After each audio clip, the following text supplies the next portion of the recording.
Yes, it is Insanity Radio 103.2 FM. We are back on the D-Whyte Show Summer Special. Make some noise, people. We're still in the house live at the Village Vanguard. And ladies and gentlemen, we have a special guest. Make some noise for Lottie Jade. How are you, Lottie? I'm good, thank you. I'm good. What a warm welcome. I know, it's really nice. Well, shout out my girls, New Faith in the building. Yes. Oh, it's been so nice to be. I've been here from a bit earlier on. It's just been so nice to see everybody performing. It's been really nice. It's been such a nice vibe. Let's make some noise for New Faith again. Yeah, come on. And let's make some noise for Molly as well. Molly was hard as well. Molly was it. Amazing. We've got Luke to come as well in a bit, but Lottie's still with us. But Lottie, tell us, there's so much to talk about. So much to cover, but for the people who haven't heard of Lottie Jade before, who are you? What's your vibe? Who is Lottie? I want to say trap, soul, R&B, kind of a little bit of we've kind of touched a bit of the drill side as well recently. Oh, okay. But more on the singing side of drill, if that's even a real thing. How does that even work? It works. It does actually. It does work. Okay. But, so I'm kind of just a bit of everything. I don't like to put myself into a specific category. I'm a self girl, which is very important to say as well. So yeah, I kind of do a bit of everything: songwriting, singing. I am actually trained in musical theatre, so I went to the British School for Performing Arts and studied musical theatre for 4 years. So that's also my background, the acting and stuff. But I've kind of left that side and focused mainly on the music. But I'd like to get back into it maybe later on. So yeah, a bit of everything. I can do that. You just. I always wanted to be in Waterley Road and EastEnders when I was younger. Yeah, I would have loved to have been one of them naughty kids in Waterley Road. But wow, that's great. All right, so tell us about the music journey so far. Let's get into it. Let's get into the meat of it. Okay, so I'd say it started in 2016. And I was one of those girls that was doing the 15-second Instagram videos. And then I went to my friend's studio. I wasn't serious about music or anything at the time. It was just a little hobby. And I ended up writing a song called Oh Well. And this is back in SoundCloud days. So I'm not even talking Spotify, iTunes, any of that stuff.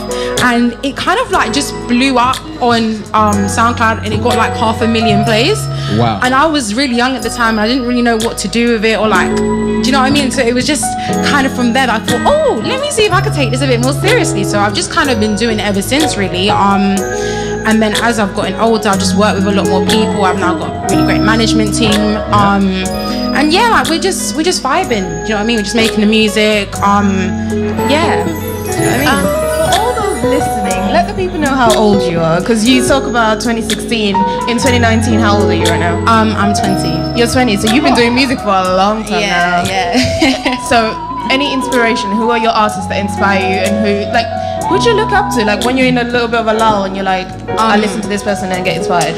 I really like Stormzy. Stormzy has been my... Come on. Any Stormzy fans in the house? Oh, wow.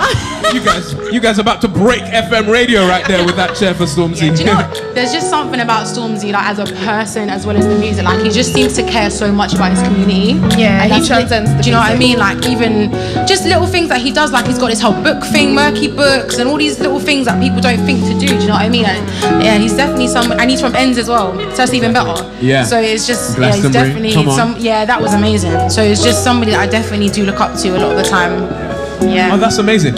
We were talking about kind of the whole music industry earlier, and kind of the next generic question is, and we asked Molly this as well, so when's new music gonna be out?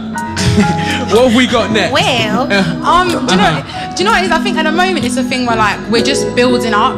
So just getting a big collector, so then we can just be pew, and just drop everything. Yeah. But at the moment, it's just, because I feel I'm not stuck in one genre. It's just working with loads of different people to then see what do I like the sound, or what do I think would be good to go out first. And to be honest, we're really chilled right now. I feel there's no rush. Yeah. There's not really a rush. Do you know what I mean? It's better to get things, in place. Yeah, exactly. There's next year, there's the year after. Obviously, I'll get some stuff out this year, but it's not really my main thing is to just drop things if I'm 100% happy with it. Do you know what I mean? Do you feel like the pressure from fans, pressure from the listeners, it's kind of like drives it to the point where you're like, new music? Yeah, it is. Even when you drop one, they're like, can we have another one? Yeah. Like, I definitely feel like the support is, they obviously they want to hear stuff because that's why they're there. Do you know what I mean? And I feel like for me personally, like there's been other things I've had to focus on. Do you know? And sometimes it is hard when you do want to do your music and stuff, but there's a reality behind it. Like I think people forget that like musicians and artists are human beings as well. Like it's not every day just drop. There's the 10-hour studio sessions, there's the no sleeping, there's the this, there's the that. So there is a lot that comes into it. But yeah, there's definitely pressure, but I'm gonna just take my time. Do you know what I mean? I'm just take my time. You remind me a bit of Rihanna. She said the music gonna come when the music gonna come. Well, she needs to drop something quickly because That's a shout. Also, but I've read a bit of your bio, and I found it quite interesting how you emphasize, and I don't know whether you put this out as a shout to new and upcoming artists as well, like take your time on the craft. Is that something that you really like champion? I think it depends on what your message is and what you as an artist, what you're trying to do. So for me, like I know when I'm creating my stuff, the whole idea of creating is for other people to be able to relate or to feel something. Like there's some artists I think that make music for people just to bounce around in the club, and then there's some artists who actually want you to like cry and want you to have a connection. So I think it just kind of depends. Do you know what I mean? For me personally, I'm more on the connection side. Okay. Yeah. I like it. You've made it like a point to be like personalize your journey, and I admire that. I really do. Thank you.